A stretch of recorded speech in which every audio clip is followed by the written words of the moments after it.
Welcome to the Wealthy Speaker Podcast. This is the podcast dedicated to people who want to speak more as a way to build their income and grow their business.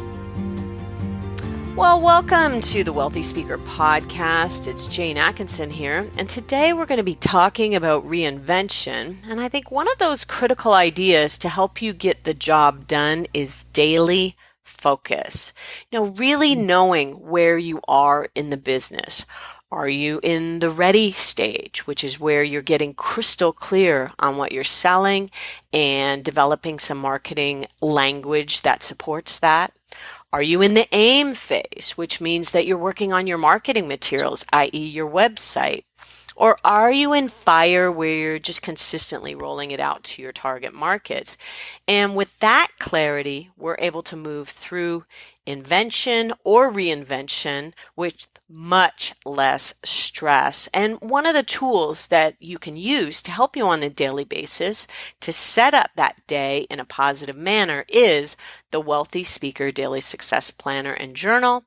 Some of you have heard me talking about the journal before. I use mine every morning. My day got off to a rocky start today. I went back, okay, let's start over and let's get our journal done. I hadn't done my journal yet and I needed to back it up. If you're interested in grabbing a copy, for the best price, go to speakerlauncher.com, click on the bookstore, and you can check out some packages that include the journal or just get it on its own. Now, our guest expert today is someone who has lived through lots of reinvention in her career, but really even is going through the throes of it right now. It's my friend and colleague, Linda Edgecombe. Welcome, Linda. Welcome. It's so great to be here. I was just going to say you missed one phase. What? That would be the been there, done that phase. So ready, aim, fire, been there, done that. Yeah. Okay, we're going to add that to the mix. I love it. Let me just give everybody a brief little formal bio of yours, Linda, and then I'm going to want you to fill in some blanks. As an award-winning celebrity humorist, speaker, trainer, and consultant, Linda, for the past 25 years, her footprint is seen and experienced around the world. Her mission is to get people fired up and ready to shift or get off the pot. Love that term. Her non-BS approach is refreshing, engaging, and relevant. And Linda's latest book and TED Talk, Breaking Busy, Finding Peace in the Chaos, is a game changer for those who want to step off the treadmill. Linda, fill in the blanks of your bio. What have you been doing over the past 25 years in this industry? Oh, Lord. Now I'm one of those, I don't know if it's fortunate or unfortunate. No. I don't know what it is. I did not come into the speaking industry intentionally. Right. I got asked to speak. I was working for the federal government, was giving small presentations, and was asked to come out and speak at a hydro company wellness day. And I had no flipping clue how I'd get how would you fill an hour? I had no idea. So I literally I thought, and I do have an irreverent. Anybody who listens or knows me at all. I naturally have a very irreverent sense of humor. So I literally made these people laugh for an hour and had stolen some material off some workshop I'd taken because I had no idea. I mean, I know it's totally inappropriate, but they just love to laugh. I knew that really, really quickly. And so that kind of got me going. So that company then brought me into every office and I'm like, oh, this is a thing. This is a thing. And I had the ability, because I taught at our local college and university at the time, and I had the ability to allow it to grow on its own for probably 4 or 5 years, 6 years. And then it just started to really ramp up. And then, I started taking myself in it more seriously. And then I signed up for more. I mean, I immediately became a member of NSA because CAPS didn't exist then. And, it was in awe of and overwhelmed, as everybody is when they come to one of those events, and loved. I mean, I'm a Leo and I'm an egomaniac, so being on stage is like it's like my happy place. And so many years in, and a lot of air miles later, here we are. Can I ask you a question? And I just want to point out to people the reason why it worked for you wasn't because you knew how to market yourself. It was because you were good on the platform. Making people laugh is huge in terms of getting paid, wouldn't you say? I knew really, really quickly that the funnier I was, the more bookings I got. So initially, what's ironic is I am more intense now, Yes. and I would say I'm not as fun. I'm not as worried about making sure that I have all the stories I used to have and have used many, many times over and over that are outrageously funny. I jokingly said at an event a week ago, because I was there all morning, so I was with this group for 3 hours. I thought at the break, I'm going, because I can tell I'd suck the air out of the room because it was intense what I was having them look at. It was serious. Yeah. It was serious. It's a personal reflect. That's how I've evolved into. We'll get to that part. Okay. But I said, I think I should probably take out she's hilarious out of my marketing and say, no, she's pretty intense. But I do know well enough that when I am in an intense moment of having a group being self-reflective or whatever, a deeper content moment, I do know how to bring them back, get them to break that with laughter. So that skill set, I've honed that, crafted it. I do love to laugh, so there's some things about me that have worked really well. That I have a low. Can I swear in your program? Sure. I have a low give a shit factor, okay. And I've not had a big filter most of my career, but after I turned 50, I have Zippo. I have no filter.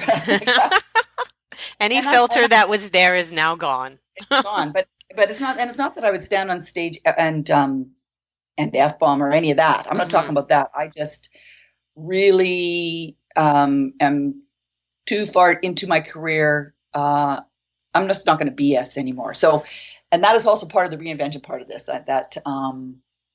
And what's really crazy is that in the last couple of years that I've really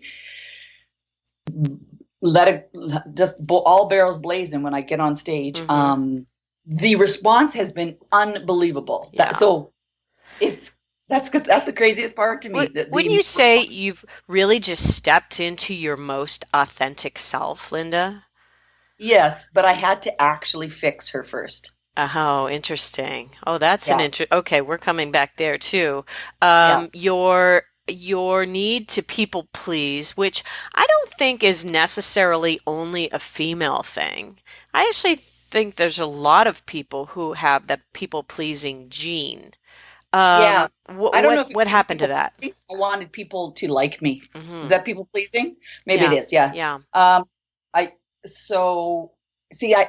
walk on the very sharp edge of that knife because I do things that I want people to like me, but at the same time, I do things that repel a bit. I want to push buttons. So I like I say, I don't want to. Well, I love Gloria Steinem. The truth may set you free, but first it's going to piss you off. I really like to push people's buttons, but I want to set them free. But I want to be blunt, and so it's a combination of all that wrapped in humor. That is a style that I've adopted. Well, that's me anyway. I've always been kind of controversial. If something doesn't, I don't know. We just had International Women's Day, so and everything that's happening is in the last year with women just stepping up and stepping in and having a voice. They've always had a voice, but honing it, crafting it, knowing how to use it, so it's an interesting time, but. I'll be literally, Jane. We could talk for an hour and a half, 2 hours. I'll talk about anything. Well, I think it's really interesting because maybe it's in quest of more passion for the work that you're doing. There was a point in time where you said, if I have to give this same speech one more time, what? Yeah. Talk to me about that point where you had done it over and over again and what happened?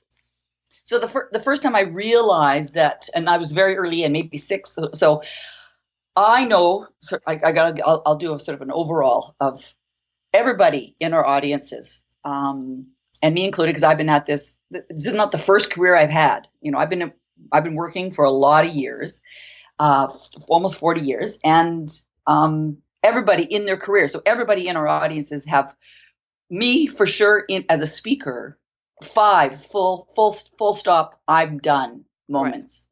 Burnt out, sick of hearing what's coming out of my mouth.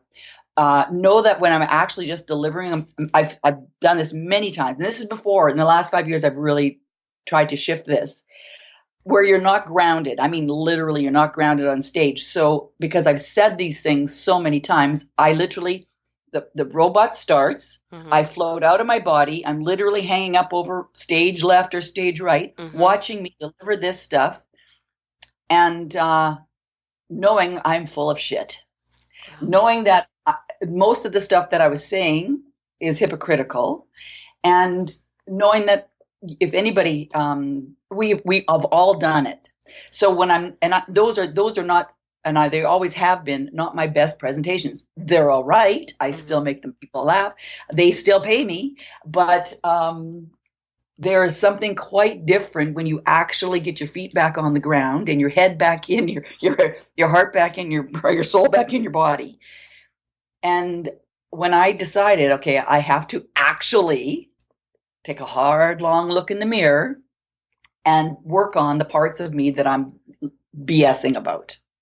Because I'm delivering a message of get a great life when mine wasn't great. Right. Create a new story when I hadn't done shit in so long. So I had to become the person I was talking about. Wow, that's so interesting. So this isn't really, I don't think, the same thing as imposter syndrome. I think my definition of imposter syndrome is that when you don't feel worthy. And, but what you're talking about is literally walking your talk. Yeah. Being incongruent with your message because you have all of these things going on in the background. And I know that people can relate to this. And this is probably a topic more for our seasoned pros, people who have been around the block. And we're going to talk a little bit about some advice that you might have to yourself 25 years ago. But the people who have been out doing this for a long period of time, if there is anything incongruent in your talk, whether the audience can really, I mean, you're not going to say, hey, I'm telling you to have a great life, and meanwhile, my family's in chaos or whatever it might be. Yeah.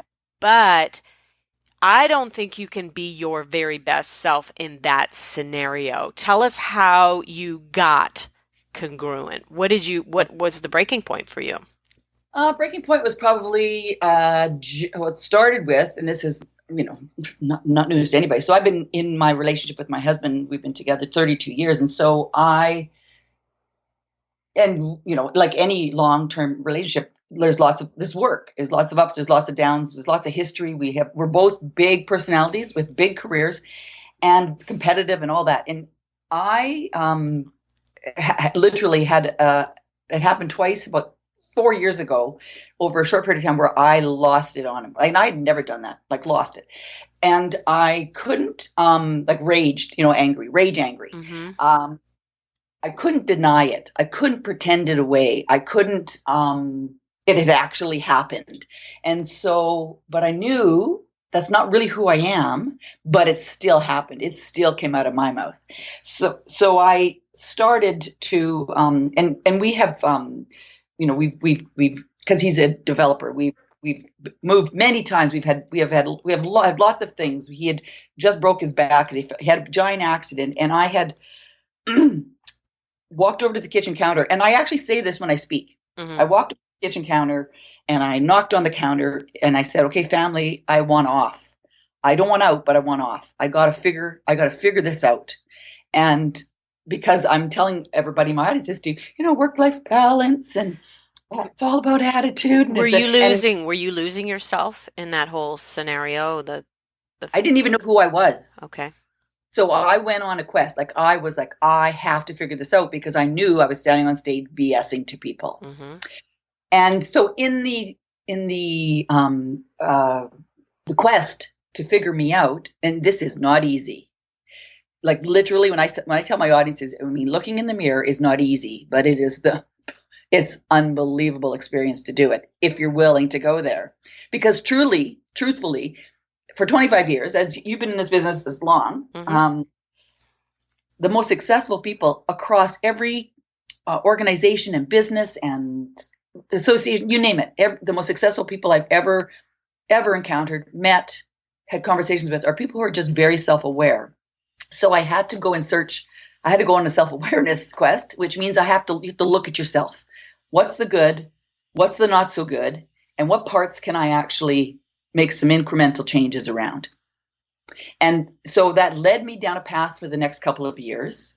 One part of it was, I thought, oh, yeah, hey, the Holy Grail. I'm going to walk across the Camino, 800 kilometers. I will figure me out then. Well, it didn't happen. So my story around that is hilarious because I missed the point completely. You walked across Spain? Yes. Wow. Like, and to quote my, I actually didn't get the point of it until I came back, and probably a year later, after just walking around the hills around where I live and creating spaces, and I call it creating spaces to just be. That's when I finally got the point. So it took me almost 18 months after walking 800 kilometers to kind of get the point that I needed to, if I really wanted to break busy, if I really wanted to jump off the gerbil wheel that most of us find ourselves on, I had to create spaces so that, and when I say create spaces, I mean intentionally allow yourself to get out of your head. So some people do that in meditation. Some people do that in yoga. Some people do that in prayer. Some people do that walking. I walk the reason I came on this call 15 minutes prior to it, I was out walking. I thought that's my morning. You have the journal. I have my walk. And then it kind of started to fall into place. Now, the other thing, as I was doing that, and this is what I really highly recommend for anybody, I don't care if you're new in this business or you're long on the tooth like me, is that whenever I get into a place where I wake up and I'm going, I just can't do it today. Do I have the mojo to get in front of that group again? What kind of energy?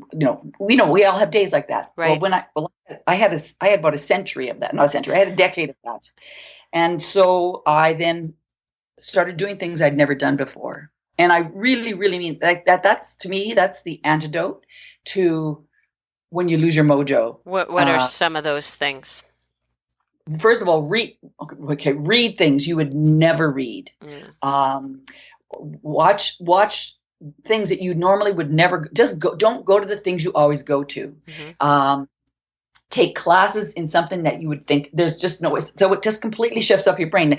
And what kind of what started that sort of meant that process for me was I was watching, yes, as many do, another Super Soul Sunday, and Oprah had given that year Daniel Pink's book, A Whole New Mind, to everybody, all the graduates, because she was the commencement speaker. And in Daniel Pink's book, which is not something I would normally read because it's all research, the whole book is research based. He talks about why right brainers will rule the future. And that is working on the creative side of your brain versus on the logical, linear spreadsheet, black and white side of your brain. Go to the creative side of your brain, which means to look at things differently, to try things that are quite different, to hone some skills, not just how to tell a story, but how to hear a narrative, not just how you design a space. And that's why, so I will talk about that in a presentation. So that book led me to read another book, and so I like trying things that I don't normally easily go to. Like I easily go to Liz Gilbert. I easily go to Brené Brown because they support my case and I love it. But I want to, and I still do those, but I needed to switch it up. Okay. Then in all that, you have to have some difficult conversations, as Tony would say. You have to have some difficult conversations with not just the people in your lives, but yourself. And anyway, that all those things have led me. Now, the best thing about all that experience is that's what I bring to the stage, is that I've walked through that, because 95% of the people we're standing in front of every day, well, at least my audience is, and it doesn't seem to be changing much, are stressed, overwhelmed, not very happy, kind of just getting by. Hmm. They know there's more, but they have no flipping clue how to get there. They're phoning in their work and they're probably phoning in their life in general and have put some of their passions and desires on hold. Oh, and have forgotten even what they are. So the kind of the irony or the crazy for me is that I get to become the best version of myself and live that out on stage. Teach what you And need. yeah, Wow. and that for some reason it's just like it's my career. Like, so I think first time I chatted with you about a year and a half ago, I said Hmm. I had the biggest flippin' year financially, booking wise, best audiences, feedback, blah blah blah, that year than I had from the 5 previous combined. And so Wow. that rolled into the year I'm in. So the last 3. So here's the irony again, is that I'm on the road too much now. Yeah. So I've become what I was kind of doing before, and now I'm when I said I need to do another little renaissance, is that okay? Because this is not working either. So, So what I would go to is it's setting a goal for a lower number of speeches and raising your fee.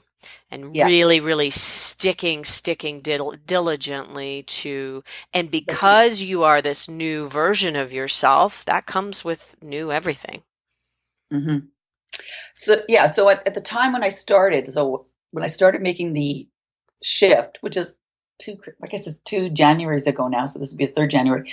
Um, I physically had changed Hmm. over the previous year at the same time. And this was just, I honestly, I wish I could say I planned this. I didn't plan it. It just kind of collided all at the same time. I had redone my website so that energetically it actually looked like who I was and what I was like. And it wasn't, and I know that, It at your felt event, like yeah. sunshine and happiness was what it used to be. And what is it now, would you say? Oh, well, now it's a little bit. I've actually made it a little bit edgier. Yeah. I just did a small tweak. I just because I knew I was going to raise my fees. I did a small tweak, but I just wanted I live outside. I literally live outside, and so I wanted when people hire me to know that I do own one suit. I never wear a suit. I've worn a suit, you know. Yeah, I've got one picture. If I got one client that needs me in a suit, I got one photo of me in a suit. All right. Yeah. We'll put it in the show notes, a link to lindaedgecombe.com so that people can kind of take a look at what you're talking about, because I think we do see incongruence quite a bit where your website isn't exactly reflecting who you are. And I think a lot of people are afraid to really be who they truly are in their marketing. But Oh, what if I do that and corporate doesn't want to hire me? Can you speak to the idea of corporate hiring this version of you? a lot. Yeah. The truth is, okay, this is what I've always said. Um, I have always spent money on marketing materials. I've always uh, put resources into, how I show up, whatever. But other than I don't wear a suit jacket, but Hmm. it's I always say my website, um, has to have all the bells and whistles that it needs, Hmm. but it needs to justify my fee. So Right. it's got to look as if it's what I'm asking for. Yeah.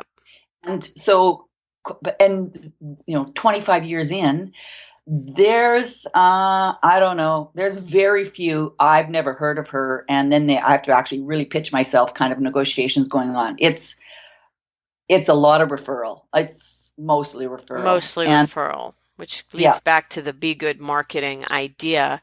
If you go out and do one engagement, that should be turning into 2 or 3 more engagements, which is then means you don't have to market as hard.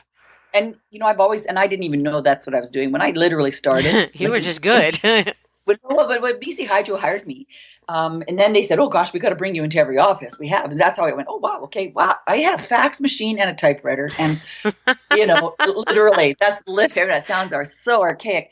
And I went, "What? This is a business that someone will fly you in and you'll stay at the whatever inn in Prince George, and wow, look at the food, and they got an indoor pool. And You think you're living large. I was totally, I mean, God Almighty, and so it was always a crazy, adventure. It was just wonderful. And then I thought, okay, well, maybe I need a brochure, but I always had it in my head. My point being, see, I went off on a tangent there. I want 2 engagements out of this. I've always just had that in my head. 2 out of everyone. So instead of 1 equals 1, it's 1 equals 2 for you. And that is a great way to do your marketing. And I want to circle back to something that you said. Would you say that you are prepared now to invest in yourself at this level of 25 plus years in the business? You're prepared to invest at more higher stakes than you've ever been before, because in order to get to that next level financially, that's what it takes. I know. Yeah, it's well, so because I went into 2018 before even it was 2018 with more contracts on my books before the year even started, because I've had lots of years when I've walked into 2000 whatever with not a contract on. I knew they'd come; they've always come. Yes, but I had more on the books prior to, and I'm like, oh God, I'm now I'm doing again what I said I wasn't going to do, and here it is, and. So yeah, after, watching your presentation at CAPS, and I'm like, okay, do I have the guts to say it? Do I have the guts to say it? Do I have the guts to stay at it? Meaning the fee. Yeah. And, do insecurities come up? Yeah, they do. Because in my head, I can say, 7,500 is not that bad. I don't know. Nobody else I know makes that kind of money. I know. You think to yourself, really, how selfish am I being when I raise my fee? And you and I have just gone through this. I raised my fees too. And what I think you have to think about is what might change for them. And how much is that worth? I mean, really, Linda, you should be charging $20,000 because you can hold your own with many, many of my clients who are out there charging 20. I think the only issue for you is that you've done a lot of business in Canada. In Canada, we're cheap. And so the pricing is a little bit messed up, but I would like to encourage you to really stand tall and to really stay committed to your number per month. And that's what helps drive the fee, the inventory or lack thereof. I only have, 4 engagements or 6 engagements, whatever you want to cap it at, per month. After that, I am sold out. And that's a discipline in and all of itself. And I can only imagine. The other thing I've also noticed, Jane, and I don't know if you noticed, because I think people will be interested in sort of the trends. I'm negotiating with someone for what day is it today? The 12th. For the 27th of March. Short timeline. Like yeah, so 2 weeks notice. So those are beautiful. And you know what your temptation might be?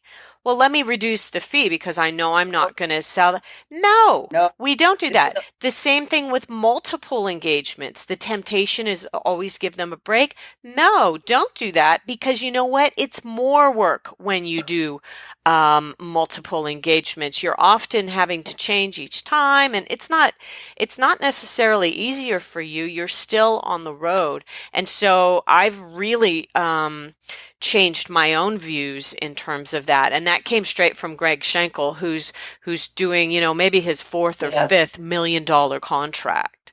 So, wow, isn't that great? Yeah, I really, I think this is really good to know that even someone who's been in the business for 25 years is still kind of thinking about balance. So let's talk about something for a second.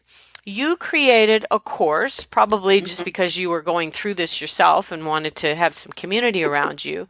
You created a course for the idea of passive income, but found out that courses are actually a lot of work. Walk us through your course. Yeah. And I blame Martin for this. I drank the Martin Kool-Aid. Martin Latulippe, who is who's great at running courses. So let's talk about your of course. idea and what it looks like today, because you're just getting ready to launch it again. So we want to know Yes, what you've literally, tweaked and what you've it's found is running a course isn't as easy as everybody says. no. Well, but the beautiful thing is, okay, so I drank the Kool-Aid 2 years ago at CAPS, and I thought, you know what, I'm going to try. I'm going to do something new. So books for me have been something new. Doing extensive, more in-depth workshops were, something I need, because on stage for an hour, man, I got that dialed. Mm-hmm. So I thought, okay, I'm going to try this course thing, and not being that great at technology, I went in collaborating with a colleague of mine who literally lives on the same street as me, and she's also a CAPS member, and I had never done a collaboration. And I thought, ooh, am I willing to? So there's lots of little learnings here. Am I willing to give up some control? Am I willing to work with someone?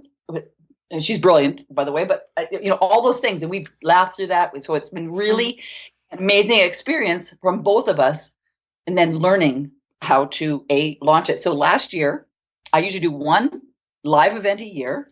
And, I don't charge a ton for it, but I do one live event here. Last year, it was called the Live at Edgy Acres because I live on an acreage and it's pretty freaking great here. It's I love it. I got all the bells and whistles, and they were begging, please do another Live at Edgy Acres. But live events, like everybody knows, are a lot of work. Yes. From that course, and there was probably, a small group, 25 women at it, without anything built, nothing built. We sold 20 women the Live Revolution, which is at the academy that we've now started. So we call it the Live Revolution and the Alive Academy. And we just said to them, spend the year with us. Here's what it's going to cost you. And they signed up. I went, oh, God, now we've got to build it. So we then went out, figured out how are we going to build this. And we ended up going through, we're now in our third back end developer, which is fine, learning process. Yes. The beautiful thing about it is we've made money. We've not spent a dime of our own yet. It's all come because we sold it first and then built it later. And I really like that idea, that concept of, don't worry about module one until it's time to lay it out. You'll figure it out. And there's nothing like a little bit of pressure to help that along. Oh, I love it. Oh, no. And you know what? I've sold workshops, presentations, and then created them. Oh, I learned that from Brian Lee a long time ago. Yes. Sell it, then create it. Same thing with my book. I sold my book to a conference. I hadn't even written Breaking Busy yet. And I go, when's the conference? October? Okay, I'm walking the Camino in March. And I backtracked it. Okay, I have to have it printed by, had to be at the printers by June 30th. So otherwise I wouldn't have done that deadline. Right. It's so you work well on deadline, obviously. And so what's one piece of advice you would give for somebody who wants to develop an online course? Can I put you on the spot here for just one idea? God. First of all, decide, do you want to own the site or do you want to rent? Because there's some online course developers who you would pay a fee for, right? Which is great because they have all sort of the boxes that you put things into and they create it, right? Right. So that's a decision. You can look at a few different ones and ask those of us that have them which ones people like, because there's a few of us around that have done them, and decide and one thing Martin did say, this is a long run game. This is not a build this thing and the billion people online are going to come to it. Yeah. It is a long run game, and it really, really, really is. So my life before the online course was, so this week I speak on Friday. I would be doing what I do, which is I'd be out hiking. I would do a little bit of work each day. No, now that I have an online course, my days are actually work days. Now that might change. It will change as it evolves, and my coach Lisa Larder says that we really want to get to a place where we're going zero to many, meaning it actually is a DIY. They're doing it on their own, and so you'll probably see yourself evolve it more and more, so that you're just kind of poking your head in the door, saying hi, giving some encouragement, and then doop out again, and that'll go. Deciding to own. Sorry. I was going to say because it's challenging. Mm-hmm. The technology is challenging to me. Yeah. The the course creation, the collaboration with someone else, the continuous writing, the continuous being and looking for stuff and material and what do we love and resources and all that has made me, even from a content level, like way better. That's so great. And then for me, again, it's a new thing for me, which challenges me, and I kind of like that process. That's really interesting. And you've had to probably use both your left and right brain to put it together. I mean, I'm happy if I just figured out how to, and now this is going to sound how to get documents onto Google Drive. Okay. So, yeah. Woo, that's a win. So, one of the things that I would like to give as a piece of advice for people who want to do an online courses is Linda already had an audience. She had people who had followed her career and knew that she was a very successful speaker. And that's what you'll need before you begin. It's if you're just starting out and you say, okay, I want to have an online course, it's going to be such a difficult sell. So the idea is that you have a good, solid online audience first. I own my platform, and we just use a plugin called Wishlist Member into our WordPress website. And it takes people through. Here's module 1, here's module 2, and walks them through. And to me, it's a very simple way to do it. And then you're not involved in paying somebody else to house your platform. Okay. So here in Canada, and just to be aware, when Linda's talking about CAPS, she's talking about the Canadian Association of Professional Speakers. We have a lot of our listeners are coming from NSA or American side, National Speakers Association. Here in Canada, we have a very big push on mental health. And I just want to talk about that with you. Talk about the tools that you have found helpful, because being on the road can actually also be a very lonely time, don't you think? Oh, yeah. I could talk about Friday if you want to.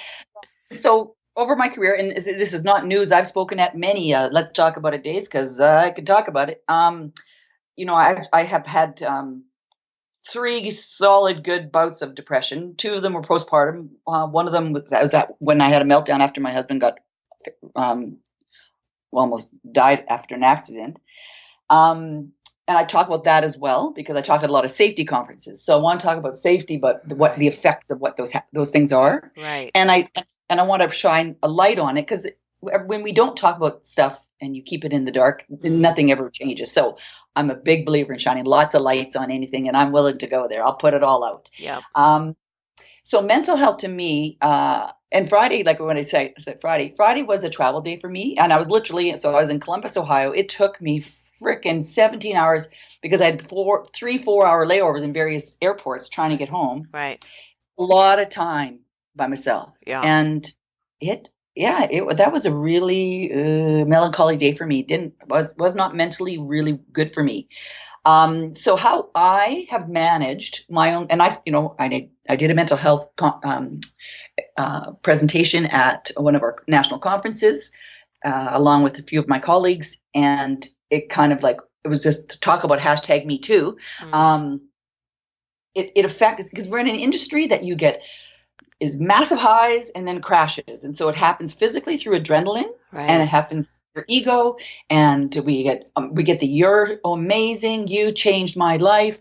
And then you get a massive crash and you're sitting by yourself all alone again. And I get in my car and I drive home from the airport alone again, and I'm blah, blah, blah. And I'm going, I try and process that. Yeah. So my, and it's over the years with my various bouts of depression and anxiety. I mean, I've had anxiety walking on stage or having a panic attack and trying to figure out what the hell is going on here. Is really, yes, some of the times I've used medication, which has been extremely helpful. Mm-hmm. The majority of my ability to deal with my own mental health now is actually I need to move energy. So how I manage my energy, everybody does it differently, but I literally, I'm a hiker. I need to get my heart rate up. Mm-hmm. I'm not a runner. I'm a hiker. So I do need some uphill in order to get my heart rate up. And for some reason and exercise is well known to be one of the best ways to manage your own energy, because if you which then manages your mental health. If and it's been scientifically proven that, if you can manage your energy and you can literally be outdoors, and the magic number is 20 minutes, it completely shifts, the chemical reactions in your body. Yep. And I just like talking about it. Yeah. So when we talk about it, let's just talk about it. So you could reach out to people, you could go outdoors. If you're stuck at an airport, maybe you could walk around the airport or do something that gets your serotonin flowing. Yeah. And listen, maybe think about what it is that you've got on your headset that can really, is there something that you like to listen to when you're traveling that gives you a sense of well-being? You know what? I'll be honest with you. If I love to laugh, and so and that's one of the other best things for your mental health. And so if I don't want to read, I usually go and search for something on Netflix that's very funny, and or a few things that you can find them all over YouTube or whatever. Something that just makes me. Yeah, maybe there's a podcast that is going to be good for a few laughs or something like that. Those are growing and growing and growing. I love it. I love that you recognize that outside. I remember after 9/11 being inside crying in Dallas. I was living there, and I had been probably 3 days inside the house just watching the news and crying. And then I went out and I walked around the lake, and everything changed. I could not believe what a difference it was, and just go, okay, I need to breathe some fresh air here and get away from this tragic situation. It was astonishing to me how much better I felt just with that little walk. So I totally support where you're coming from here. I'll say one more thing, because I think the critical part of mental health, physical health, and truthfully, I jokingly say when I give my presentation when I talk about walking across Spain, because one of my goals is I wanted to lose a pound, never did, because I was literally pissed off the whole time because it rained the whole time. So I missed the point. The point was I never lowered my cortisol levels. So when I talk about movement and mental health, if anybody who listens to this is over 35, if you ever actually want to lose a pound of body weight, you have to lower the cortisol levels, the stress hormone in your body, and that is best done outdoors in quiet, allowing your brain to just be. Wow. And just open up. So whether That's good. Again, it's a practice that takes practice, but we have to lower the cortisol levels. And and the flight part of our business is the only part of the business that I could actually say I really, really don't like. The travel. Yeah. Really quickly, because I want to wrap this up here shortly, talk about leaving the family at home. I don't really know the difference between how men feel when they leave and how women feel when they leave. I know I have a lot of male clients who also feel a sense of guilt and not being home, especially if they have little kids. Speak. Obviously, you can speak from a woman's perspective, but talk about leaving the family at home. What's that done for you? Well, so I've been on the road speaking since before they were in my tummy, and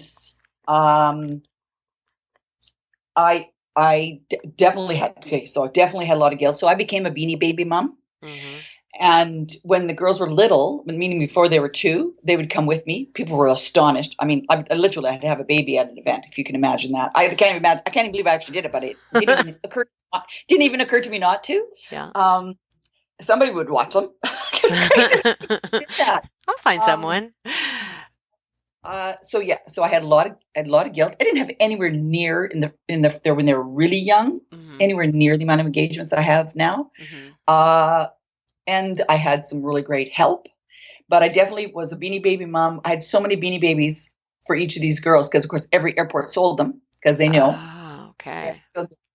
And then then the other thing that it's caused is that both my husband and I run businesses, and so the support that he has because he takes over the household and the Right. dogs and the whatever goes on in the house. And my girls are growing; they're in their 20s. They don't.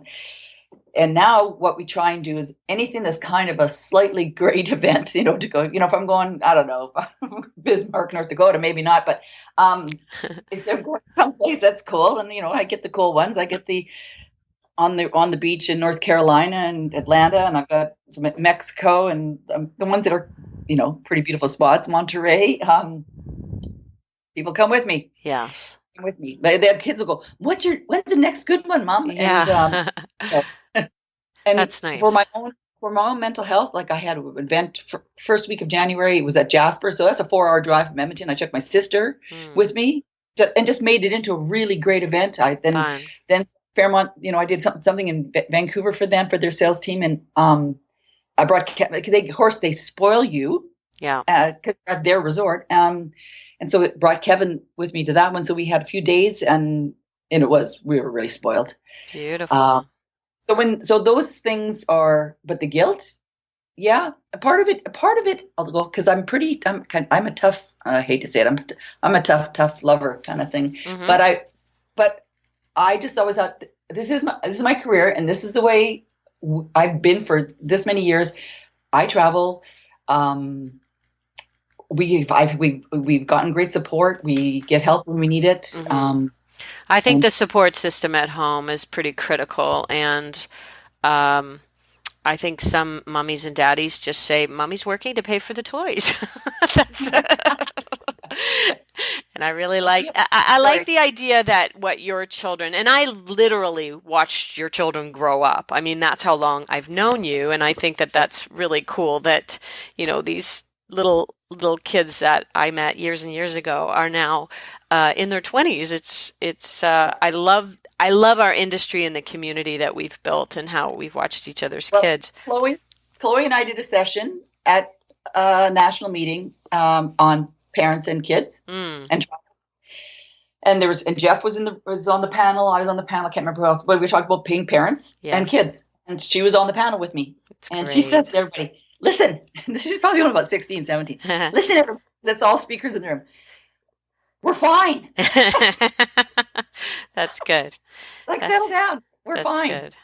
I think really helping your family understand the industry by bringing your children to the events that the teen camp, or I'm not sure what they call it, the youth program at NSA is phenomenal. Raise your kids in that camp, and then they'll really understand it to the degree that, and mom might get a nice break at home, or dad might get a nice break at home where you're all gone off to NSA, which will be fantastic. I bring my girls to events now because I want them to sell scarves at the back of the room for me, right? Perfect. I need some help. And that's great. Then they sort of understand the effect of the message. And because believe me, the last thing my family wants at the end of each day is for me to start workshopping them. And there you go. It's pretty easy to do because it just so naturally comes out of my mouth. Advice, I mean. Yeah. Stop workshopping. It's hard to turn off the coach for me too. I totally get that. Okay, last thing. Let us give a piece of advice to yourself when you were first getting into this business. What's one thing that you wish you would have known that you know now? Here's, I've had this question asked to me before, is that I fortunately, okay, and this is not everybody who's just starting in the business, I fortunately did not have the pressure that I had to pay for the mortgage. Now that's just one way of me saying this. So I literally allowed my career to unfold and grow organically. That's nice. Okay, so that's a gift. And you kept your day job for how many years? And I taught at the college, so I was kind of doing this stuff. I was teaching at the college. And because I wasn't a full-time person there, they allowed me, when I got a phone call, could you come to Calgary and speak? I would find someone to come and substitute for me. So I got to kind of let it grow organically. Is that like 4 years or something like that? Yeah. That's a really great way to do it if you can. I think that really takes the pressure off. And then by that time, you're in that fourth year, you're going, okay, I'm ready. And I've got the income. I didn't have the pressure of all the flippin' things we need to be on top of now. So there was no technology. Right. There was a phone. And there is a phone. That's it. There's a phone. I love that you had a typewriter and a fax machine. And a fax machine. And that part was easier. But in saying that, I'll shout out to Patricia Morgan from Calgary, who I call her my second mom. But I do. I swear like a trucker. And and not that I swear on stage, but I've always liked being very provocative with my content. And she gave me some very nice advice. And this is probably only 4 or 5 years in, but it was starting to really roll for me. And she goes, you may not, maybe you don't have to push it that far to the edge. So if I was to give some advice, the one thing, especially if there's women listening to this who are starting out, we have to show up bigger. We do. I mean, I hate to say it. I just saw Michelle Obama speak and just like, oh God, it's like heartbreaking looking at the statistics. If you want to grow your business, you got to show up. You got to show up. You got to be there. You got to pull it up. You got to, quite different than from my male colleagues. And like it or lump it, I learned early that I wasn't going to get pissed off about the statistics of women versus men booking. I was going to market to the 20%.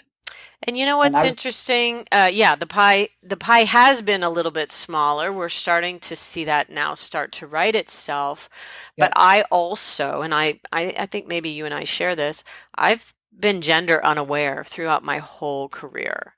And it's a choice. It's a choice. I don't think that, and I'm in a different situation than you are. The pie has definitely been smaller for women in the past, but I think that is changing and evolving. And we only have to look at our own association main stages to see that we are getting a little bit more inclusive. And I'm grateful for that. I'm happy for that. And I think that you've just said, I'm just going for it. I'll just be focused on myself. Yeah. I just want to, if the pie for women is 20%, I don't know if it's changed. Maybe it's a bit bigger. I was just going to market to that. Yep. And you know what? I hear it. I heard it a few months ago. Do you realize you're the first? I've heard this forever. So at least I hear it twice a year. You're the first female speaker we've ever booked. Wow. And I'm like, wow. Well, yeah, I've heard that one before. This is where you wish you were from the South. And you can say, well, bless your heart. You silly, silly people. Okay. All right. I want to say, Linda, we obviously could chit chat for a couple of days here. And when it comes to reinventing yourself, I just want to tell you thank you so much for being so honest, so raw, so authentic when it comes. And I hope that may end up being the title of this podcast, because I really think that you bring that. Brace yourself. Brace yourself? Brace yourself. Love it. Love it. Linda Edgecombe, thank you so much. If you all are listening in and you've enjoyed this podcast, please give us a rating. If you're on iTunes or Stitcher or Google Play, please give us a rating. Leave a comment. Let people know that you're enjoying it. Share it with other people. That is how we keep this going, and it's just been building. Thank you again, Linda, for your time. Pleasure. I appreciate you even wanting to talk, because I can talk about this business, whatever you want. And if anybody has any questions, I was just going to say, how do they get in hold of you? How do they get a hold of you? info@lindaedgecombe.com. And if you want a free copy of Breaking Busy Electronic, just go to my homepage, just put your email in, it'll come to you. So, okay. Breaking Busy of lindaedgecombe.com. We'll put that in the show notes. Thank you, Linda. We appreciate that. And we will see you soon, Wealthy Speakers. Bye for now, everyone. Thanks for listening to the Wealthy Speakers Show. Please visit speakerlauncher.com for your free Wealthy Speaker audit, and visit speakerlauncher.com/podcast for show notes and many more resources to help you catapult your speaking business. See you soon, Wealthy Speakers.